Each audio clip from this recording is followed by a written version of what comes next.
Assalamu alaikum friends, welcome to the RT recipe. இன்னைக்கு என்ன செய்ய போகிறோம்னா நம்ம சிக்கன் கிரேவி செய்ய போகிறோம். அதுக்கு தேவையான பொருட்கள் பார்த்துடலாம். நல்லா மிளகு தூக்கலாக போட்டு இன்றைக்கி அருமையான சிக்கன் கிரேவி செய்ய போகிறோம். அதுக்கு நான் 1/2 கிலோ சிக்கன் எடுத்து வச்சுருக்கேன். நல்லா கழுவி உப்பு, மஞ்சள் தூள், மிளகாய் தூள், மிளகுத்தூள் அதெல்லாம் சேர்த்து நல்லா கலக்கி வச்சுருக்கிறேன் ஃப்ரெண்ட்ஸ். 2 வெங்காயம் கட் பண்ணி வச்சுருக்கிறேன். ஒரு தக்காளி, 2 வெங்காயம், 1/2 எலுமிச்சைப்பழம்.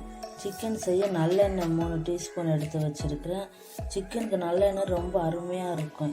இல்லைன்னா நீங்கள் சாதாரண எண்ணெய் கூட சேர்த்துக்கலாம், ரீஃபைண்ட் ஆயில். இன்றைக்கி நான் நல்லெண்ணெய் எடுத்துருக்கிறேன். 1 டீஸ்பூன் இஞ்சி பூண்டு பேஸ்ட்டு,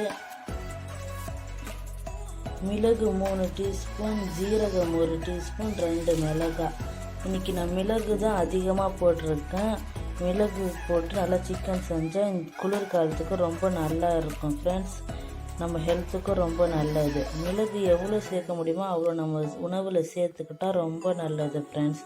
இப்போ இந்த மிளகாய், ஜீரகம், மிளகு எல்லாம் மிக்சியில் போட்டு நல்லா ஃபைன் பவுடராக அரைச்சிட்டு, அதுக்கப்புறம் வெங்காயம், தக்காளி 2 சேர்த்து நல்லா பேஸ்ட்டாக அரைச்சிட்டு வந்துடலாம். இப்போ போய் அரைச்சிட்டு வந்துடலாம் ஃப்ரெண்ட்ஸ்.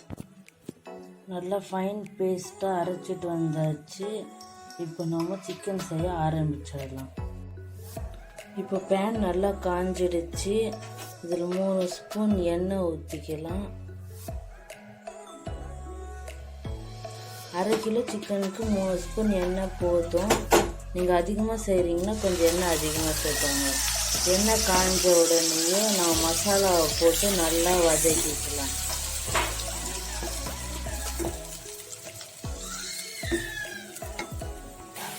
இப்போ நல்லா இது வதங்கிட்டு இருக்கும் போது 1 ஸ்பூன் இஞ்சி பூண்டு பேஸ்ட்டு சேர்த்துடலாம்.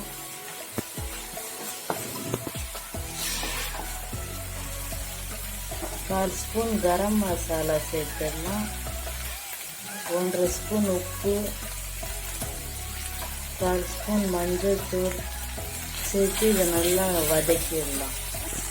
மசாலா நல்லா பச்சை வாசனை போகிற வரைக்கும் நல்லா வதக்கிட்டு இப்போ ஒன்றா சிக்கன் சேர்த்துடலாம். இப்போ எல்லா துண்டு சிக்கனும் சேர்த்துடலாம்.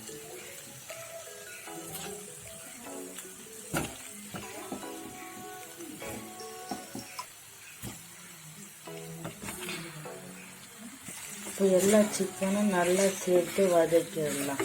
தண்ணி சேர்க்காம எல்லாத்தையும் ஃபஸ்ட்டு வதக்கிடுங்க. நல்லா வதக்கிட்ட அப்புறம் கடைசியாக தண்ணி போடும். இப்போ நல்லா சிக்கன் எல்லாம் நல்லா மசாலா கூட சேர்ந்துருச்சு ஃப்ரெண்ட்ஸ். நல்லா கொஞ்சமாக குக் கூட ஆயிடுச்சு சிக்கனு. இப்போ தண்ணி சேர்த்து வேக விட்டுடலாம். தேவையான அளவு தண்ணி சேர்த்து நல்லா வேக வைக்கலாம். இப்போ தேவையான அளவு தண்ணி சேர்த்து நல்லா கொதிச்சுட்ருக்கு.